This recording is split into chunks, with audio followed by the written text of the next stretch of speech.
Hello my dear viewers and subscribers, मैं Karim Ahmad Siddiqui advocate एक बार फिर हाजिर हूँ आपके बीच में अपने YouTube platform legal and social awareness में ऑनरेबल सुप्रीम कोर्ट के एक और महत्वपूर्ण जजमेंट के साथ।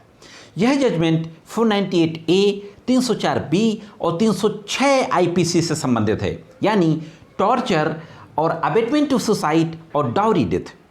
साथियों, हम देखते हैं कि जहां पर किसी भी महिला के द्वारा अपने पति और ससुराल के अन्य लोगों के विरुद्ध 498A की FIR दर्ज कराई जाती है, यानी क्रूरता की, तो उस क्रूरता की जो वजह होती है, और मैं तो यूँ कहूँगा कि ज़्यादातर 99.9% 498A की FIR में जो क्रूरता की वजह होती है वो डाउरी की डिमांड होती है, इल्लीगल डिमांड ऑफ डाउरी। तो क्या ऐसा पॉसिबल है कि जहाँ पर किसी महिला ने डाउरी की डिमांड की वजह से टॉर्चर किए जाने के कारण सुसाइड कमिट कर लिया हो, वहाँ पर 498A और 304B IPC में FIR पंजीकृत हुई हो, तो 498A IPC में कन्विक्शन कर दिया जाए और 304B IPC में दोषमुक्त कर दिया जाए। हाँ दोस्तों, आज का जजमेंट है कुछ इसी से संबंधित है, बहुत ही महत्वपूर्ण जजमेंट है, इसलिए जुड़े रहे आखिरी तक। देखते हैं कि पूरा मामला क्या था और ऑनरेबल हाई कोर्ट और सुप्रीम कोर्ट के द्वारा फाइनली किस तरीके का जजमेंट पारित किया गया। साथियों, पंजाब का मामला था, एक FIR दर्ज कराई जाती है 498A 304B IPC में, और यह आरोप लगाया जाता है कि मेरी पुत्री को डाउरी की डिमांड की वजह से इतना ज़्यादा टॉर्चर किया कि उसने सुसाइड कमिट कर लिया। पति, सास ससुर और देवर देवरानी के खिलाफ FIR पंजीकृत कराई जाती है। FIR के बाद इन्वेस्टिगेशन होता है, चार्जशीट आती है, ट्रायल होता है, और ट्रायल कोर्ट के द्वारा हस्बैंड और सास ससुर को 498A में कन्विक्शन यानी सजा कर दी जाती है और 304B यानी डाउरी डेथ में दोष मुक्त एक्विटल कर दिया जाता है, और देवरानी को दोनों धाराओं में एक्विटल कर दिया जाता है। ऑनरेबल ट्रायल कोर्ट के इस कन्विक्शन के खिलाफ ऑनरेबल हाई कोर्ट में अपील फाइल की जाती है हस्बैंड और सास ससुर के द्वारा, और ट्रायल कोर्ट के कन्विक्शन के जजमेंट को चैलेंज किया जाता है।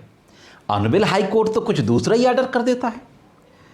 ऑनरेबल हाई कोर्ट ने 498A में सजा के साथ साथ 306 IPC यानी कि अबेटमेंट टू सुसाइड में भी सजा कर दी।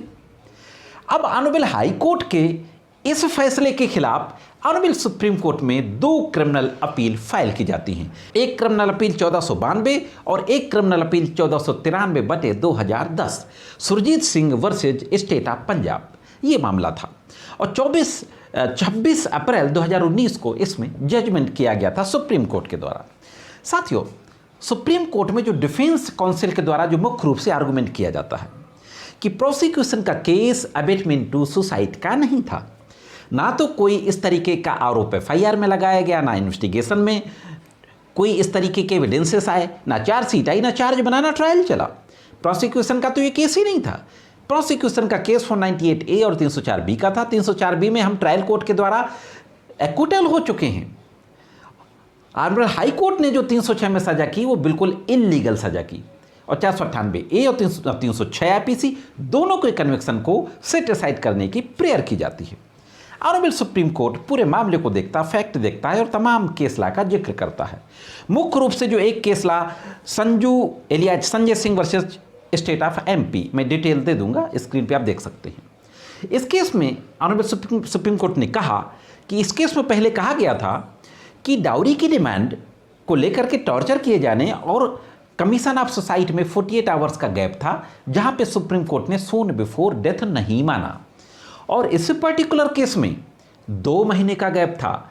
2 महीने से मृतका ने अपने मायके वालों से इस तरीके की कोई कंप्लेन नहीं की थी कि मुझे डाउरी की डिमांड को लेकर के टॉर्चर किया जाए, तो कोई भी नेक्सस अबेटमेंट टू सुसाइड और demand of illegal demand of dowry में कोई नेक्सस नहीं था।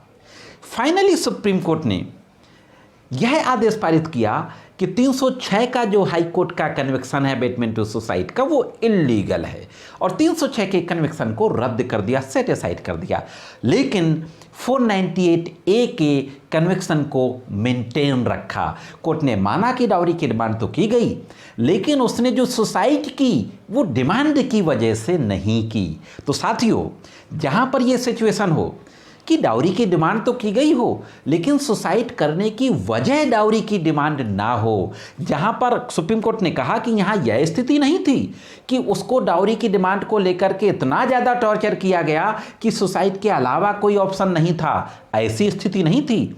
इसलिए 304 बी में कन्विक्शन की ज़रूरत नहीं है और 306 का कन्विक्शन गलत है। 498 का केस बनता है। 498 में कन्विक्शन को मेंटेन रखा और बाकी धाराओं में कन्विक्शन को सेट असाइड कर दिया। साथियों, यह था एक महत्वपूर्ण जजमेंट। मैं समझता हूं कि जानकारी आपको जरूर अच्छी लगी होगी। जानकारी कैसे लगी कमेंट्स करके जरूर बताएं। आज की वीडियो में सिर्फ इतना ही। मिलते हैं किसी अन्य वीडियो में कानून की कुछ अन्य जानकारियों के साथ। तब तक कानून की विभिन्न तरीके की जानकारियों के लिए देखते रहें लीगल एंड सोशल अवेयरनेस।